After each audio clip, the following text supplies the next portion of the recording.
Comedy Film Nerds Podcast.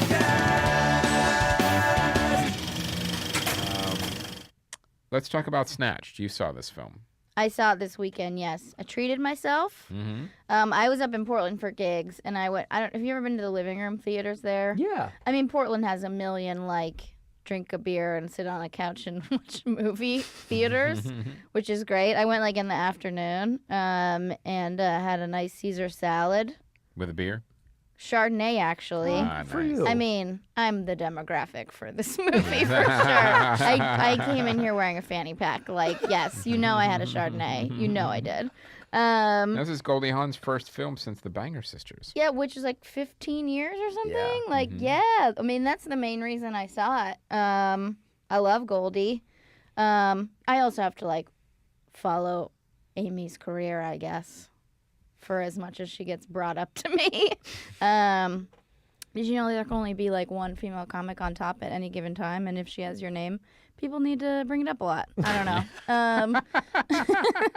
But I also like her, and It's better than being told you look like Adam Carolla. You know what I'm saying? That's offensive. that is offensive. It really is. And you don't. Thank you.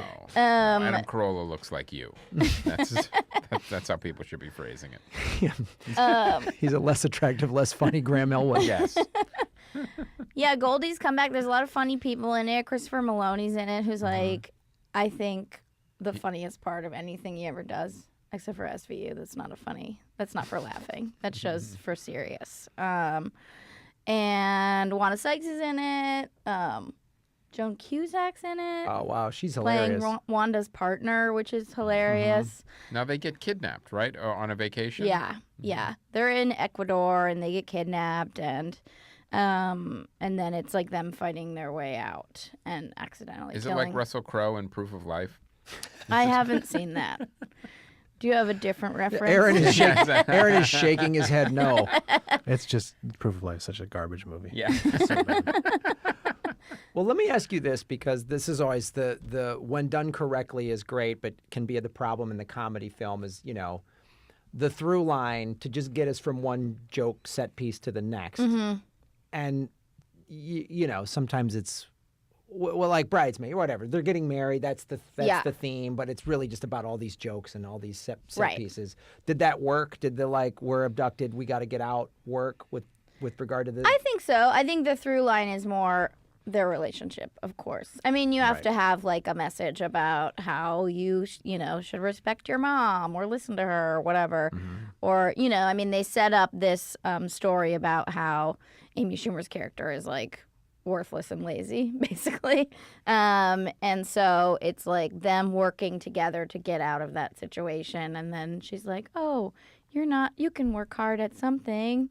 It's not a great movie, but I also, it's conditional, It's a good afternoon movie for the situation that I was in. If I'd gone on opening night, I might be disappointed. But It's an afternoon Chardonnay movie. yeah, absolutely. Yes. And then, there's just all these little surprises. Christopher Maloney, he's not in it long, but he's so funny. So funny. And Goldie's great. She's one of my favorites. That's the thing I liked when I saw the trailer. I was like, oh, cool, Goldie Hawn. And then hearing that the studio didn't want Goldie Hawn, but Amy Schumer fought to keep her in there and said she'd leave if which is awesome. Give Goldie Hawn work. And that's awful. Yeah. That they had to do that. I mean, it's Goldie Hawn. I know. Come on. Shows you the horrible Overboard. studios. Yeah, Overboard. God's One sake. of the greatest comedies ever. Yeah. So good. It's interesting too because before the movie, I don't know if this is happening on other movies, but I noticed you guys have the budget up here and stuff.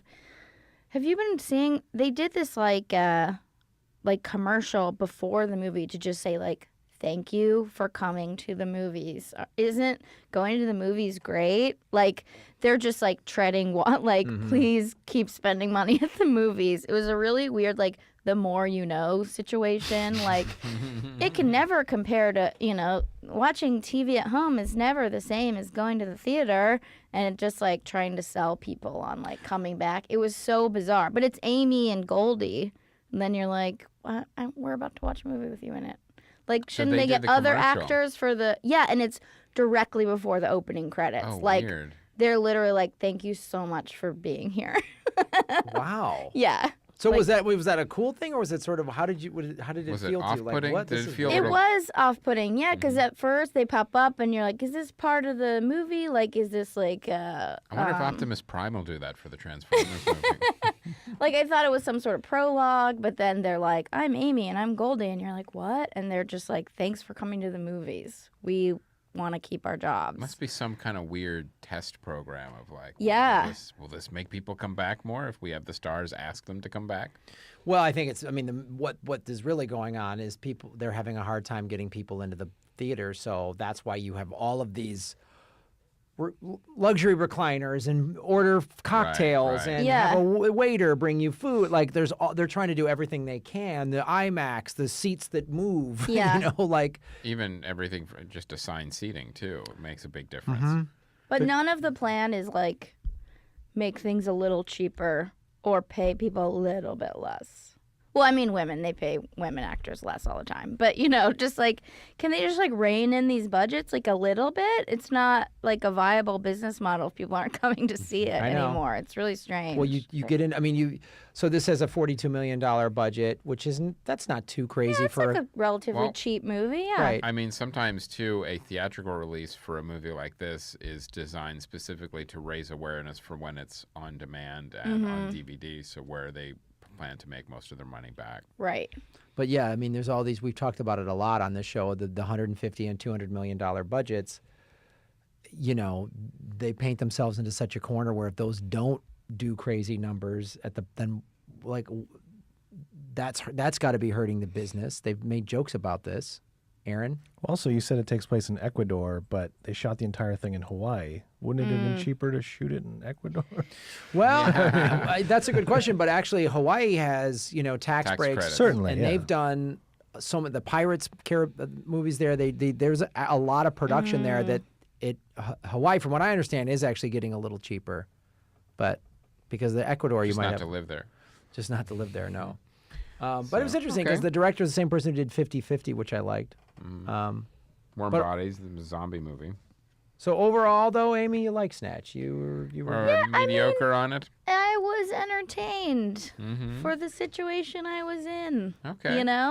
I like to go and Your I was- expectations were right where they needed to be. I think the so. movie? Yeah. Yeah. I keep them pretty low for most movies, though. Right. So then I just have a delightful time. I'm like an idiot, like just this is probably going to be terrible. Oh, it was okay. Then I'm like so happy. But there's really funny people in it, and it was good to see Goldie come back. And like, yeah, I try to go out and support. Like, not that they really need my money. I mean, does Schumer need any more money? I don't know. Goldie Hawn might.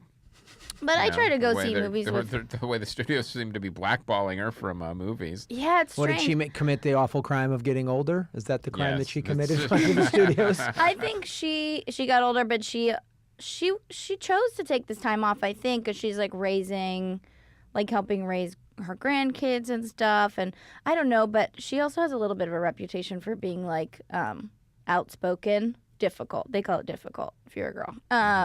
With directors and with studios and stuff. So I don't know what specifically she was blackballed for, but she's just always been like, Anybody, though. Edward Norton has gotten the D word thrown at him. Yeah, that's true. Dustin Hoffman had that thrown at him in the late 70s, early 80s. To be fair, Edward Norton, that's come up in numerous occasions for him specifically. Yeah, you wonder. I Yeah. mean, is it? But sometimes, though, in some of these cases, it's an artist.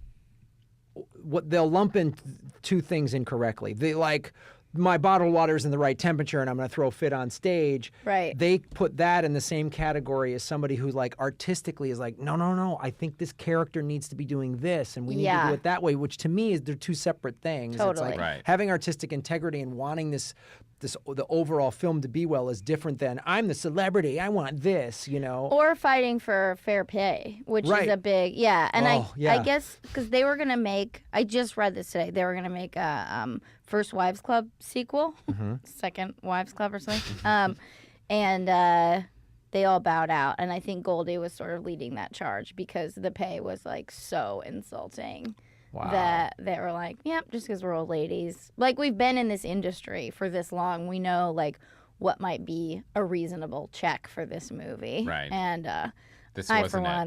one, I'm pretty bummed about not getting a First Wives Club sequel. Well, that, Me and my fanny pack are very upset. and that's the kind of thing, though. The studio will then put out she's difficult. It's like fighting for fair wages is not being difficult. I think it's really rad, too, because it's like, I mean, she's still rich, of course, by all accounts. She has money. She's married to another celebrity. But for her to just be like, I don't need to just, like, stack up money to do stuff that I don't want to do. Like, I'll just be at home with the grandkids. Good for her. Yeah, it's awesome. Yeah. And it was refreshing to see a lady just aging on screen, Right. you know? Right. Which is like a normal old lady face and chest. Like, Yeah. because Judi Dench can't do it alone. yeah. She for sure has the chest of like, that I will have probably pretty soon of just like, I've been baking in the LA sun for decades. Like, and I loved it because I was just like, oh, like she looks like one of my aunts, you know, from the Central Valley. Like, she's just like, I mean, it's beautiful to me, but it's weird that it's that strange. But if in real life you saw fucking, who has a ton of plastic surgery? I mean, Nicole Kidman or whatever, you'd be like, ugh. You know? No, it's nice to see Hollywood, or actually it's more Amy Schumer pushing this to have like, this is what a mom would look like. This is what my mom, this Right. is what, if you're in your late 30s or 40s, this is what your mom in her 60s or 70s is Yeah. going to look like. Yeah, and Schumer's like out in her bikini and stuff with like, you know, she's like not heavy by any means, but you're like, oh, there's a little roll. That's weird. I've never seen that Can't do in a that movie. normally. And Yeah. the fact that she is just like, I just have a regular body type. Yeah, it's rad. That's cool. Yep. It's like you have to be a comedian for them to allow that. Yes, you gotta have something else going on. Yeah. Yeah.